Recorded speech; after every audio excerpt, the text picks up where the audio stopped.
I don't know if I ever had this conversation with you before, but dude, straight up, I fucking love Limp Bizkit. I love them so much. We have had this conversation. I have a complicated relationship with Limp Bizkit, and in my honest opinion, they have two good songs, and they are not just good, fantastic, incredible, unimpeachable songs.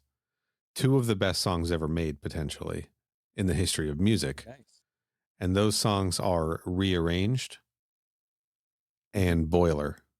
Both of those are two of maybe the best two songs they've ever written. Yeah. They're certainly easily in the top 10. Oh yeah. But I would not go so far as to say that those are the only good songs they have.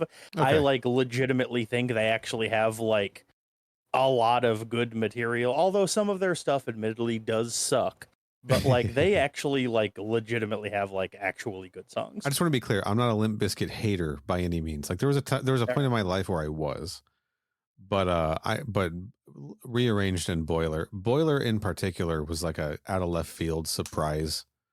I don't know, structurally or something. The song just it's unreal. I don't know how to explain it. It's really fucking good. I mean, it's good. It's superb, and the music video is insane and also really good. Yeah, it's real good. Like I said, they're both very good songs. I mean, like I said, they really do have a lot of other good material because sure. Here's my thing. All right, I listen to a lot of new metal. I used to back in the day, and I still kind of do now, but not as much as I used to. Okay. And it's everyone except Fred is maybe the most talented oh my God. group of musicians is in new metal. No, you're not kidding. And was it DJ Lethal, right? Yeah, DJ Lethal. Unbelievably talented. And Fred is easily the least talented member of the group, and he kind of does drag them down, but sometimes he's actually capable of writing good lyrics. Well, sometimes some things turn into dumb things, and that's when you put your foot down. And he comes up with good melodies, not complicated or clever, but just when he comes up with them and you listen to them, you're like, yeah, that sounds cool. It might not be necessarily nothing you've ever heard before, right? But it sounds cool, Sure, yeah. And I mean, yeah. I mean, he's not known for his. Well, I guess he's known for a lot of things. He's not the best rapper, right? He certainly is. No, that is correct. And I did it all for the nookie, so you can take that cookie. Is not good writing, but the song is kind of a banger, and the rhythm, the way he structures the vocals, is pretty good and inspired, even if the vocals themselves aren't, right? Yeah. So I hear you. And the other thing is this is the last thing I'll because I know we're not here for this, so the last thing I'll say is that Fred isn't a bad. Well, I don't want to say he's not a bad singer necessarily, but he's not a bad singer or frontman for a band, but he's way better as an AR rep and manager.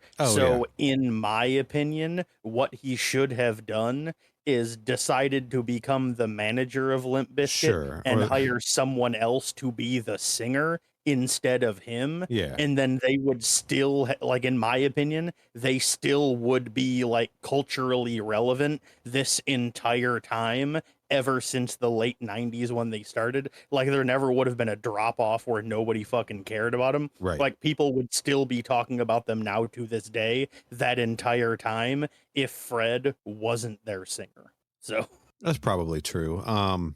Or he could have just been their hype man, right? Limp Bizkit's Flava Flav could have been Fred Durst, and then they have I don't know, Mike Shinoda as their vocalist or something. Now that would have been something. Somebody a little better at rapping than Fred Durst. R.I.P. Chester Bennington. Also, Fred Durst shares a birthday with me.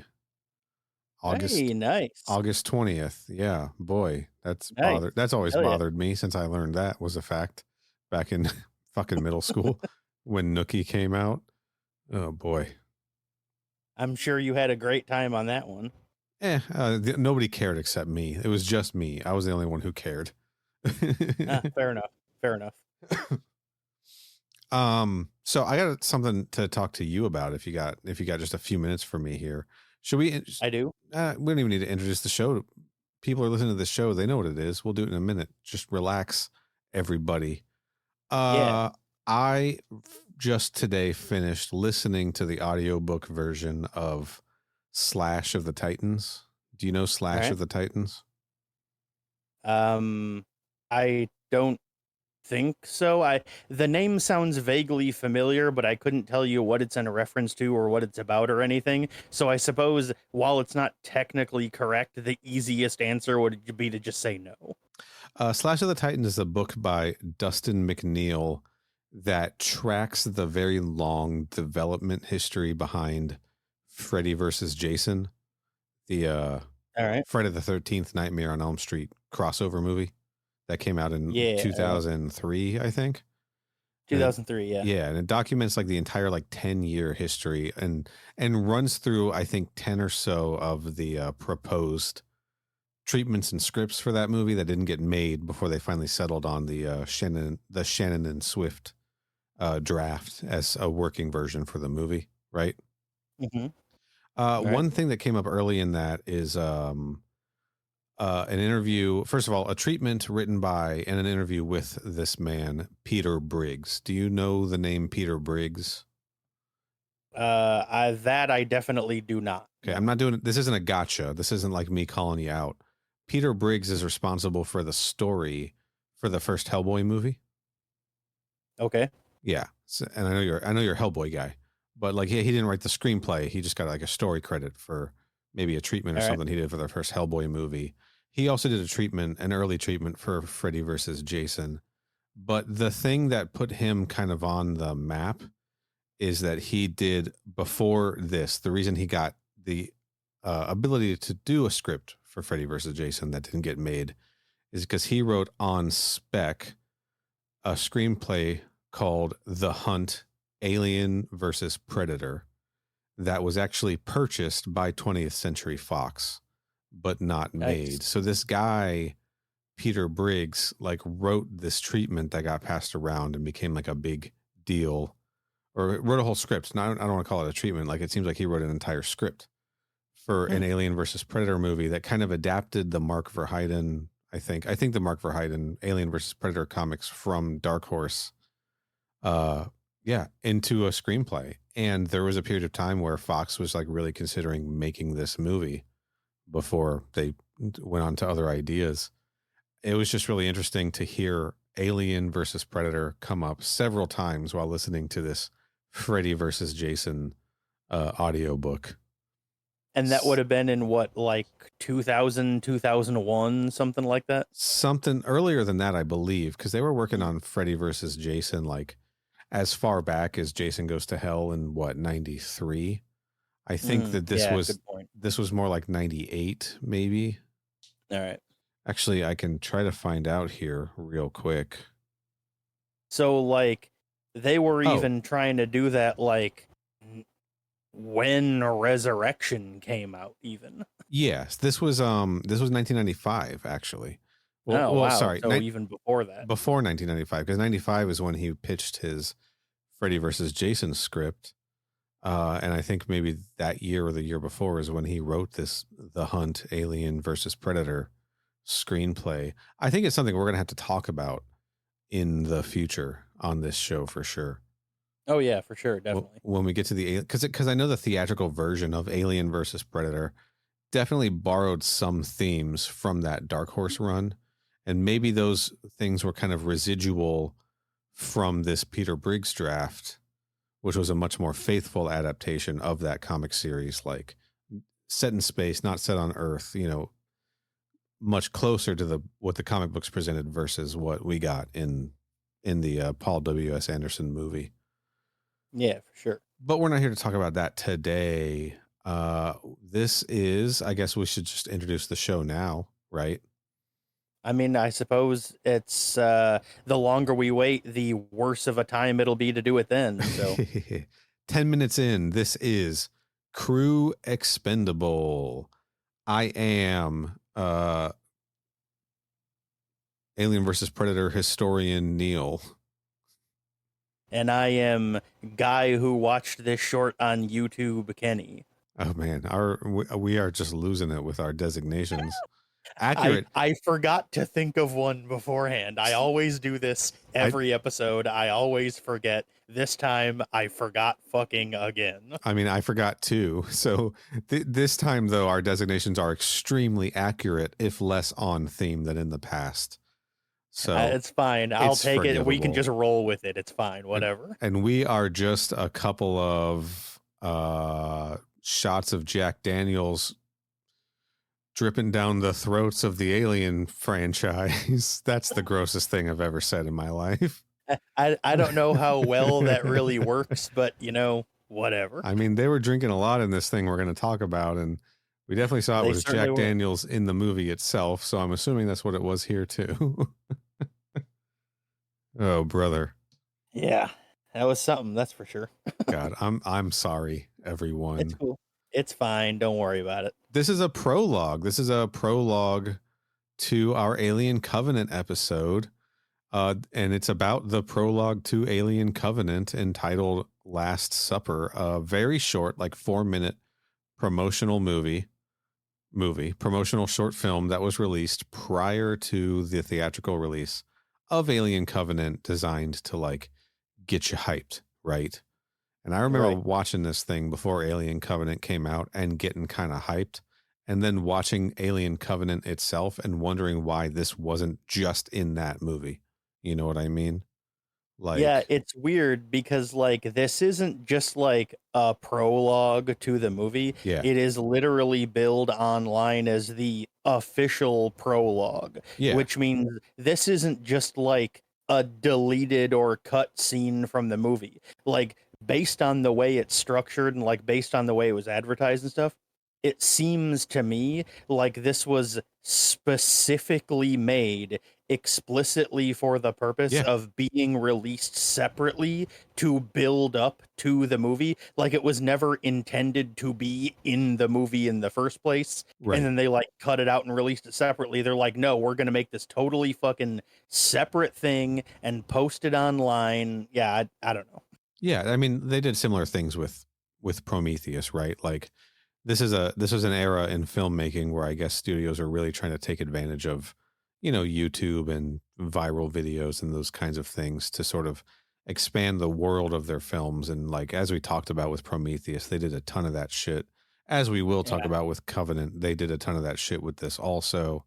Yeah, they did even more for Covenant than they did for Prometheus. Yeah. And they still kind of do it with the Alien franchise with like the 30th anniversary short films and things like that. Like they seem to really be into that, like with this franchise. But like this isn't the case of like when Dark Knight Rises came out and they put the first 5 minutes of it out on the internet to like build hype. Like this is something completely separate from the actual film.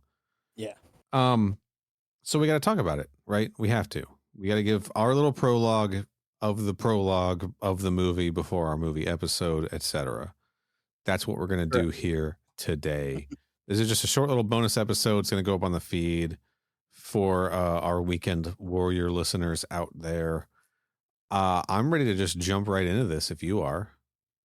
Yeah, I think I'm good. The other thing is this is a zero edit podcast. This one, we got to, whatever we say is going out there live. So like those 3 times I've coughed already, those coughs aren't getting cut out.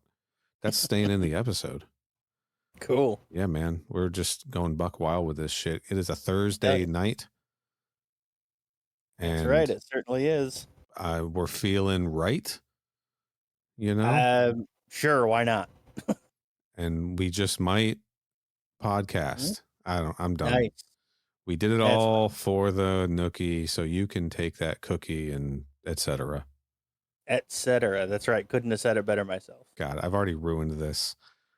Do you want to talk a little bit about the cast and crew of, by extension, Alien Covenant, but certainly in the context of the Alien Covenant Last Supper short. You want to run through some cast and crew, because we finally got some faces and voices to go with the names we picked up in the Covenant Origins novel, didn't we?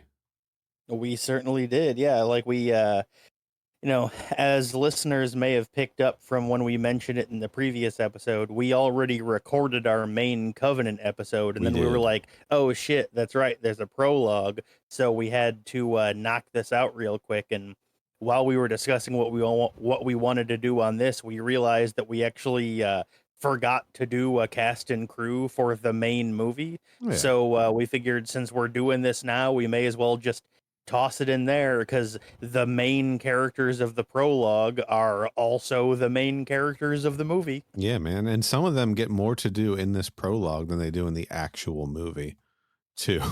So, Indeed. yeah.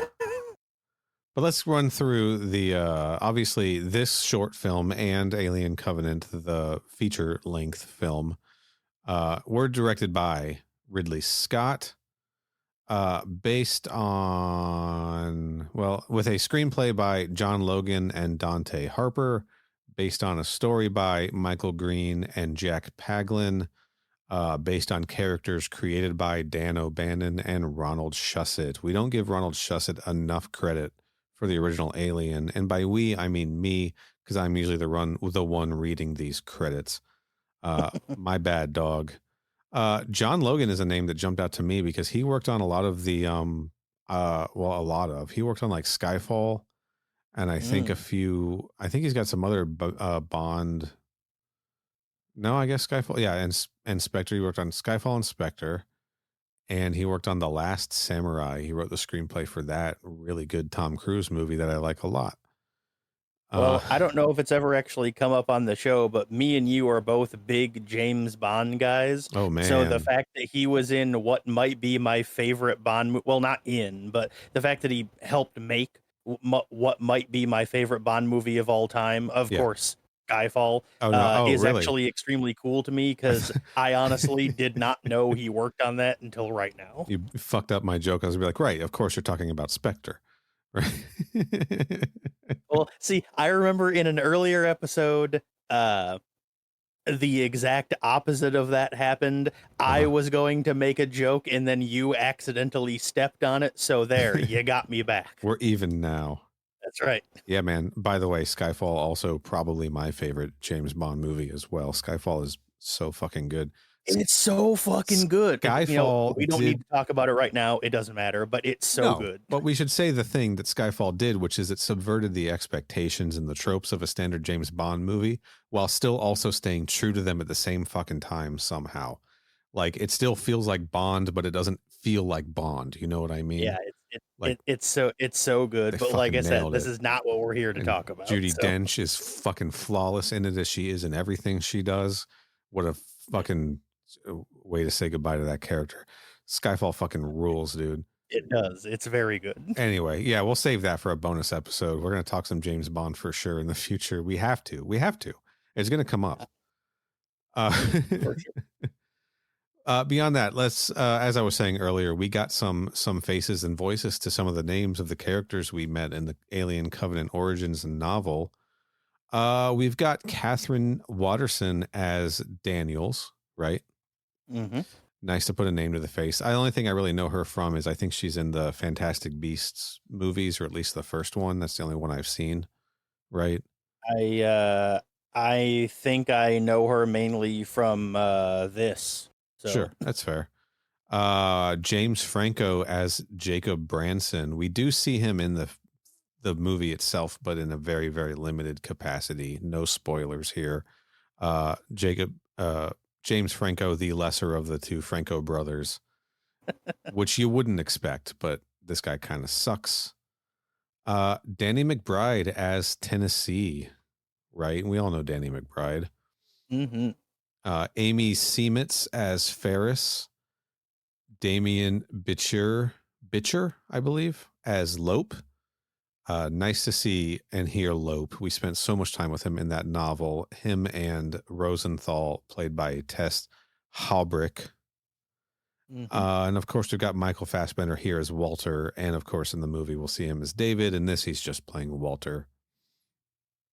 Those are the ones that I remembered from the novel, right? Like, I know a few, like Ricks and Upworth, I think, popped up in the novel, etc. But like, those are the ones that we really spent time with in the novel. Yeah, there's one or two scenes that Hallett is in, but Sure. like, yeah, those are pretty much like the characters from the cast that have a meaningful presence in the prequel novel. Yeah, pretty much. Yeah. Hallett, by the way, played by, why is he not on my list? Oh, I'm bad at podcasting.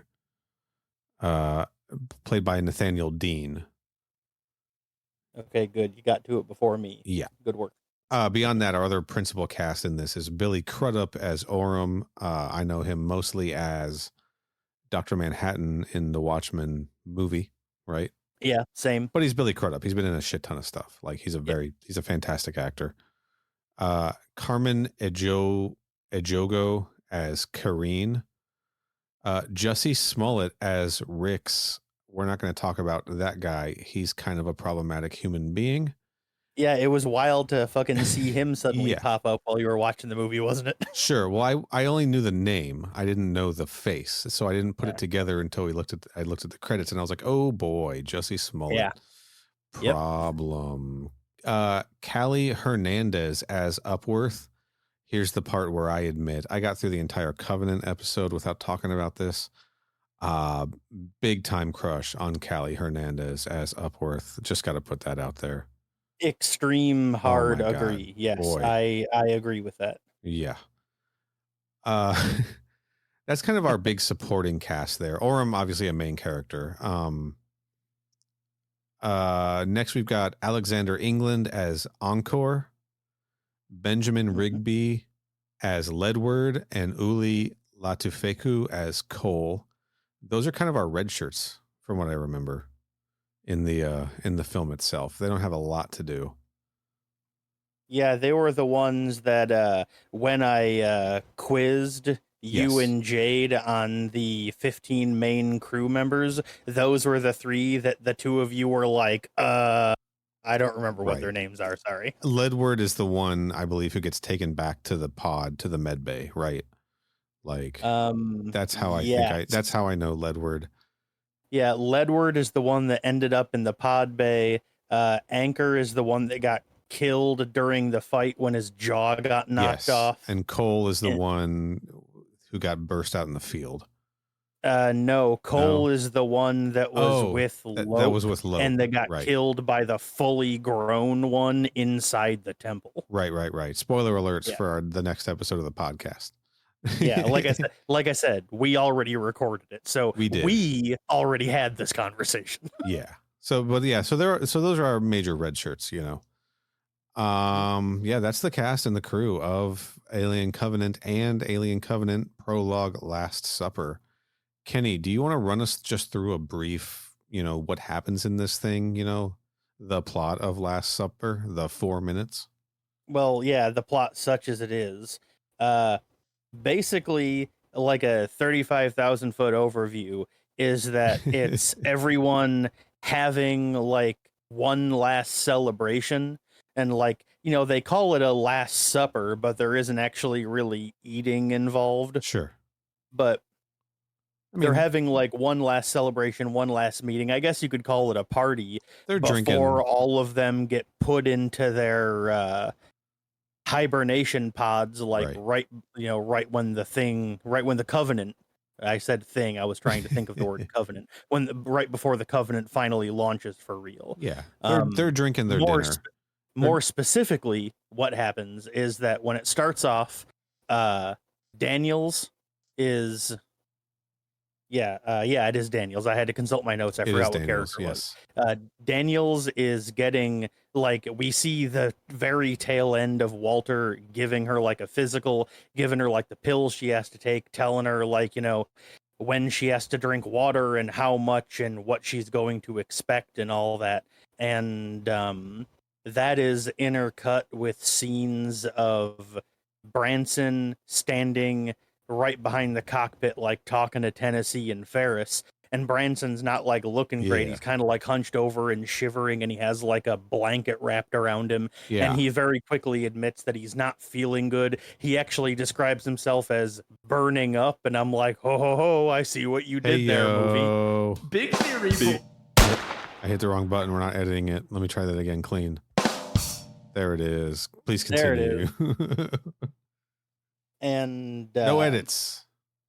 They're like, you know, while he's like talking about like how he's not feeling great and how like, you know, everyone's asking him if he's gonna, you know, join him for the last meal and everything, he's like, you know, no, I'm not feeling great, I'm just gonna go to sleep. Yeah. And he wanders off, or actually no, sorry, he doesn't wander off quite yet, because I believe it's Tennessee.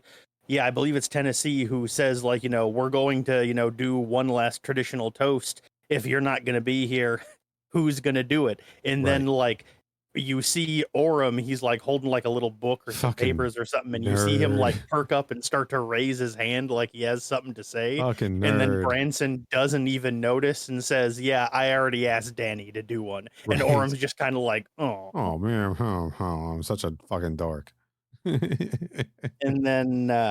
And then so finally Branson's like, you know what? I'm not feeling great. I'm going to leave. And then this is when he wanders off, and everyone does that kind of like sitcom classic move where like everyone's watching him walk through the room and wait for him to go through the door. And then the moment the door closes, they all celebrate and bottles of Jack Daniels comes out. Yeah, like balloons drop and like a banner drops from the ceiling. Not really, not literally, but it's like the sitcom version would be that, right? That's right. And they like turn the TV around, and there's like some, I don't know, a cake behind it. I don't fucking know how TV works. But yeah, everyone starts celebrating, everyone starts drinking and doing shots. Well, almost everyone starts drinking and doing shots. People start to challenge Lope and Hallett to like have an arm wrestling match. Yeah. And I believe Lope is the one that wins, and like while they're doing it, everyone's putting bets down and everything. And I thought this was a really interesting scene, like moment in this scene, I guess you could say, because Lope wins the arm wrestling match, and then after he wins, since Hallett's like his husband and they're married, after Lope wins, he grabs him and kisses him while everyone cheers. And I'm like, you know, I think this is like the only time we ever actually see them kiss in the movie. It is. Sorry, it is. Except, you know, once Hallett kind of dies, we see Lope like, I'm so sorry. But we don't really see any affection between them when they're both living in the actual film. You're correct in that. And then that leads to another extremely weird scene where after everyone cheers after they kiss, it cuts to Corinne and Orem, who very clearly have this like look of like extreme uncomfortableness on their face. Like they're like legitimately unnerved that these two men are kissing nearby them. And then they proceed to have an extremely judgmental conversation about how drunk Ferris and Tennessee are getting. Yeah, dude. And I'm like, dude, just shut the hell up. All right. Throwing shade like motherfuckers, dude. I have that note about that too. That was fucked. Yeah. And then after that, Rosenthal starts telling this story about these huge bugs that she heard. Yeah, man. I believe I had a little bit of trouble understanding the audio, but I think she describes them as the size of giant poodles. I think is what she says. She calls them they're space cockroaches, and she says, I think she says size like giant poodles out near a colonial outpost. Yeah. And then Rick starts getting all like uppity and offended. Well, not really offended, but more like grossed out by it, because he's like, you know, oh man, I'm like trying to eat even though like nobody there is eating, and so it's obviously a joke. And he's like, man, I'm trying to eat this meatloaf, don't talk about all this gross shit like that. And then there's like a slight pause in the conversation, and then everyone just starts like reminiscing about all the food they're gonna miss and like never have again now that they're leaving Earth forever, you know? Sushi and nachos and things like that. I'm like, damn. I mean, like, that's the thing that I didn't really consider. Like, yeah, they're going out to colonize a brand new planet. They're not bringing like Skyline chili with them. you know? Yeah, like, they're Like, never going to have lasagna sure. again, like, ever, But I mean, I was kind of like, they could figure out a way to like do a lasagna, right? Like over time, like they could probably like get some nachos done, but Well, sure, but, like, I guess it might unless take like they, like, brought generations. the ingredients unless they brought the ingredients for it, Right. they're gonna be making lasagna from, like, whatever they can, find or grow on the planet, you Well, know? I mean, they end up on a planet full of wheat, so That's it's true, you got me theoretically there. possible to make those noodles, but I thought that was like a really interesting part for sure. Like, oh man, it made me hungry. I think I actually got sushi. Like, I went out and got some sushi. Like after hearing that.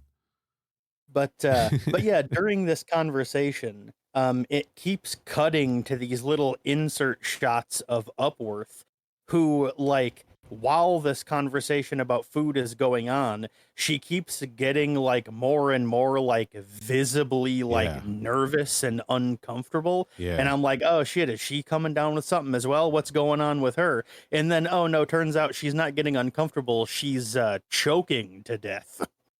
Oh yeah, man. It clearly trying to like evoke the dinner scene from Alien, right? Yeah. She's like everyone gets still and she's like having a hard time breathing. She's pulling a John Hurt. She's doing a John Hurt impression, in fact. Yeah, pretty much, Like, yeah. yeah. But, Um, uh but yeah, while this is happening, like, she's starting to choke, and, like, there's a couple of people who, like, it takes them a couple of seconds longer to, like, process what's going on. Someone cracks off a joke or two until everyone realizes, "Oh, no, she's actually really fucking choking." And, like, everyone, yeah. like, gets up like they're going to do something, but then nobody actually does anything. Right. Like, even her husband, Rix, just kinda, like, stands there and looks at her, and then suddenly the seas part and Walter comes out and just karate He like chops her fucking real hard in the judo back, chopped and her in she's the immediately back. like, "Oh, okay, cool, I'm good, thanks." Yeah. And he's like, wrong pipe. Yeah. Like he knows what happened. Right. And then he Yeah, and man. then he has that classic line, "Don't worry, I've got your back." And I'm like, Hey literally yo. this time, because he got her on the back. See what they did there? It's good. And then during, like, right after that, like, after she's calmed down, after she's like got her drink back, after she's assured everyone she's fine, someone, I don't remember who, starts suggesting a speech, and then for the second It was time Orem starts to stand up, and he's like, yeah. well, I've got something prepared. It was Tennessee. And Tennessee was like, how about that speech that it we was were Tennessee, there we promised? go, And yeah. yeah. And Orem's like, "Oh yeah, I have something to prepare or something prepared." And then Daniels is like, "Branson asked me to do it." And then Yeah. Orem's just kind of like, Oh yeah, yeah, yeah. "Okay, Oh yeah. fine," Yeah, and yeah, of sits course, of back course, down of again. course. Yeah, yeah, yeah, yeah, yeah, yeah. Yeah. And then her speech isn't really anything super important, though. It's like inspiring in the moment, but it's like the Sure. standard inspiring speech of like, just remember we had to give up everything, Right. but everyone on Earth is counting on us for the continued survival of humankind. Like, just like Yeah. the standard shit you'd expect in a speech like this. Sure. Yeah. She says, like, you all sacrificed everything to be here. This is the first ever large scale colonization mission, specifically to go this far into the galaxy. So, like, I guess presumably there have already been colonization efforts, especially whatever this colonial outpost with the giant cockroaches is that Upworth mentions, right? But Yeah, this is like for sure. the furthest away, the deepest space version of it so far. And then she says, like, I've something along the lines of like, I couldn't imagine a better group of idiots to do this with, or something like that, Yeah. Yeah. And then they all start to laugh, and then the laughter turns to cheering, and then while everyone's celebrating and laughing and singing and clapping and all that, it kind of just like does like a panning shot over the entire crowd, Yeah. and the final shot, the camera lands on Walter, who's just like standing off to the side at attention, Yeah. and he's like clearly trying to like smile along with the rest of the group, but I guess he's not very good at it because it looks extremely like forced and inhuman and unnatural. And Yeah. I laughed real hard when they showed that shot of Walter. Sure, yeah. I felt it was a little pandering, like they're already trying to like make us think that is this another David situation, right? Yeah. But whatever. Yeah, I mean, that's the thing because, like, since as you pointed out, this was released before the movie was. So at Yeah, this point, especially with something like that, people are probably going into watching this prologue thinking, oh, like, Walter's probably going to be another David. Like, they're like everyone was probably assuming that was going to happen anyway. So yeah, like you said, they right. put that in and then it just kind of like it's like it was designed to make people go, aha, I knew it. I already called that. Yeah. Yeah, the whole thing was a little pandering, right? Like that felt like a setup, obviously. But then the whole Upworth choking during this meal and evoking the John Hurt scene from the original Alien felt fucking cheap to me. It Like, certainly did, yeah. I was like, am I supposed to expect that there's already like an alien on board this ship? Like having not seen the film itself, right? Yeah. Like, I don't know. It felt a little, gotcha, right? Yeah, especially because after 20 years, like it had literally been 20 years, Sure. they're finally releasing a movie that actually has the word alien in it. So Right. you would be going into it assuming there's going to actually be a xenomorph in it, and then Yeah. they're specifically going out of their way to set up the dinner scene with John Hurt from the first one. And you're like, oh shit, is that what they're doing here? Is that what they're like hinting at here? And Right. then turns out no, but you don't know that at the time. So No, you don't. Yeah, I remember, but I do remember this kind of psyching me up for the movie when I saw it originally, because again, like I saw Covenant in theaters. I guess not again for the listeners. This is the first time you're hearing it, yeah. but you, Kenny, have already heard that I saw Covenant in theaters. I was hyped for it. And I remember this working and getting me hyped and really making me think like this is going to be like a kind of a throwback alien movie. Like this is going to be this is going to be a return to the classic, right? Like this whole thing evokes the feelings of the original. They're really returning to the roots with this. And ultimately I don't think that they did, but Yeah, they really didn't. But I do have a question, like just one brief question sure. about that. Um you said that you did get hyped for it, like you thought it was like, since you hadn't seen the movie yet, you didn't really know whether it was an accurate Right. representation of what the movie would entail, but you went into it like assuming that it would, and like, keeping this scene in mind when you were watching the movie. Yeah. Like you saw this after you watched Covenant the full movie. Did you think that this scene like was an accurate representation of like the group dynamics of how the crew operates? Uh, I kind of do. I think like, well, first of all, they shoehorned way too much stuff into the 4 minutes or whatever the runtime of this thing is. Yeah. So they had to like shortcut to Orem and his lady, Kareen, right? Yeah. That's his wife. Yep. Just being Yes. super judgmental outsiders of the rest of the crew, like being like the curmudgeon sort of buzzkills. They had to Mhm. cram that in there in a way that didn't feel natural at all. It just made you feel Yeah. sort of like, just felt cringy. Like you just kind of feel like, oh, you fucking idiot, Orem. Like, come on, man, read the room. Yeah. But outside of that, I do think it added something that the movie was lacking in and the novel was lacking in, having read that also now, in building some chemistry and connection with the crew itself, seeing everybody kind of interacting with each other, getting along and having fun and being a team on this mission together, you know, like Yeah. it did, I think it did succeed in that, with the exception of keeping Orem and Kareen kind of as outsiders, and Jacob sort of being dismissed for being sick and not being a part of it. He wasn't a part of the movie anyway. That's, I guess, Yeah. the one thing I feel like I would have changed maybe would be to have him present for all of that, because then maybe you'd feel his loss a little bit in the actual movie, Yeah. you know? Agreed.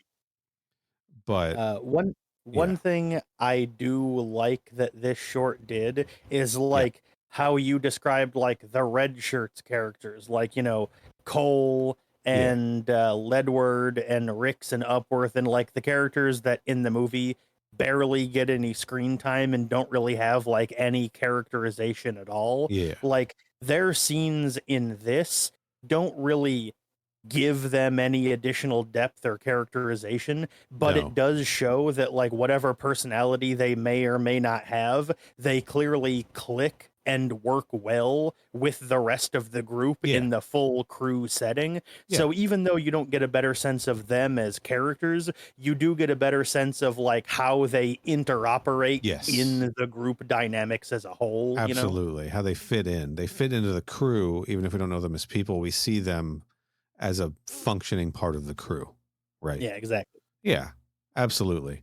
One thing that I really liked about this, weirdly, where is it in my notes? I think it's when Orem and Tennessee and Jacob are talking about like watching space, like they're just looking out into just this sea of stars in front of them, right? Yeah. And like Orem and Jacob are like taken by the majesty of it all, like very much like, holy shit, can you believe this? This is just incredibly beautiful and majestic. And Tennessee is like, honestly, like it fucking freaks me out. Like it makes me feel uneasy, which is weird because he's the captain, right? And you'd think like the captain of the starship should be like, not like awesome, like think that this is awesome, right? But the idea that he's like kind of spooked out by the vastness of space is a feel like, even though he's a ship captain, is a feeling that I can extremely relate to. Like, I'm not making this about Jaws. I just want you to know that. But I am terrified of what could be laying, like swimming under the shore, under the sea. Yeah. The concept of sharks, all of that kind of stuff. But it does not stop me from getting in the water. Like just swimming out on the beach and just kind of like staring off into the horizon and just like this endless sea and not having any idea what's underneath me or what's out there or anything, is it terrifies me, but it is something that I chase at the same time. I don't know why, but I do. Like there's something about it gives me a thrill or something. I don't know. So like I get Tennessee's like space is scary for me. I'm going to pilot this ship into it as a way of facing that, and maybe not conquering it, but certainly sort of experiencing the terror of it. I don't know. I just that connected with me. It wasn't something I'd really given a lot of thought to before, but I was like, I can relate to this. I can relate to the idea of putting yourself in an uncomfortable and scary situation, just giving yourself over to something larger than you are, you know, just because, like, I just liked that. I don't think I said that in a very eloquent way. Hopefully my point came across, because again, we're not editing this, but I understood you. Don't worry. I just really liked that moment in this, and it was kind of unexpected. And then as I thought about it, I was like, this makes a lot of sense. I can see where he's coming from, you know? Yeah, I also liked it because, like, you know, I don't recall there ever being a moment in the actual movie that even hints at that. Right. But like Tennessee is one of the characters like we get a lot of depth and characterization for. Yeah. Well, like, you know, in the context of what the movie has to offer, we get a lot of depth and characterization. Totally. And then we get this one little additional thing that, like, retrospectively, thinking about the events of the actual movie, there are a couple of moments that might, like, you might be able to look at it a little bit differently, knowing that that's how he feels, you know? Sure. So like when he's piloting that lander or that, you know, whatever that skiff is into, like he's in this tiny cockpit piloting this skiff into, like, through space into the atmosphere. Like that's pretty fucking terrifying. Yeah. Right. And then he's got to pilot it out with a cracked fucking windshield too. Again, spoiler alerts for Covenant. Yeah, man, it definitely adds to like all of those scenes with him just on the ship monitoring what's going on, trying to break through the atmosphere, etc. Yeah. Really did add something to his character overall. Let's see. do you... Sorry, I'm trying to talk and look up my notes at the same time. Yeah, no worries. Do you have really anything else to say about this? I think I do. Give me just a second here. All right. I mean, the short itself is only like 4.5 minutes long, and we've already been talking for like almost 45 minutes. So, I guess the one thing I want to ask about is these space cockroaches. all right.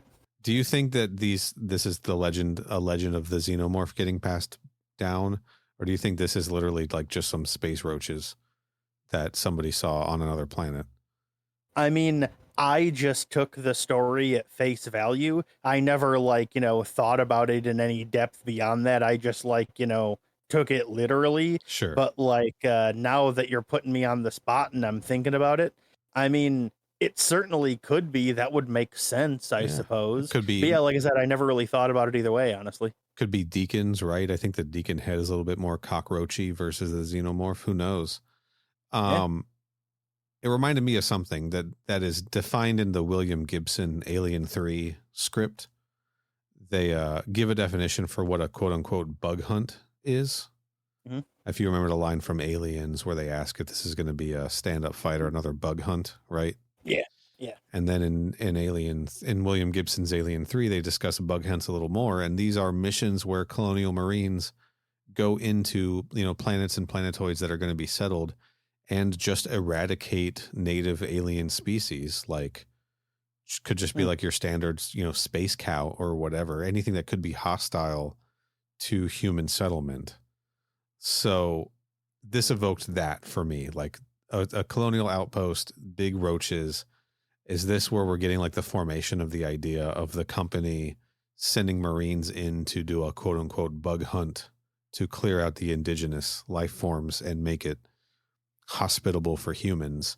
Just a little Easter egg there, maybe.